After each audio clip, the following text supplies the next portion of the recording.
Musulmon odam qiladigan hamma ishini Allohning ismi bilan, ya'ni bismillah eng qisqasi, bo'lmasam Ar-Rahman Ar-Rahimni qo'shsak yana ham yaxshi.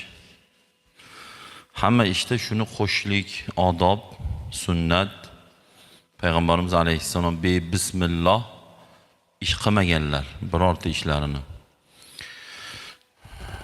Qo'l yuvamizmi, atir sepamizmi, yechinamizmi, kiyinamizmi, olamizmi, qo'yamizmi, faqat bismillah. O'sha ishda barakat bo'ladi, chiroyli bo'ladi, o'sha ishda Alloh yaxshi ko'radi. Va o'sha ishimizda shayton sherik bo'lmas ekan. Bismillah qilgan ishlarimizda shayton sherik bo'lar ekan. Shuning uchun kunduzgi va kechki ishlarni hammasini bismillah bilan qilish kerak.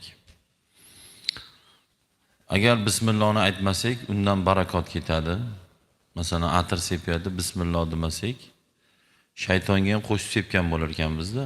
Bismillahni ovqat yemasak, shayton bilasizlar, u farishta bas, u jin. Ba'zi birlar farishtadir ekan, farishta emas. Alloh Qur'oni Karimda kana minal jinni deb aytgan. U jin degan. Shayton jin toifasidan.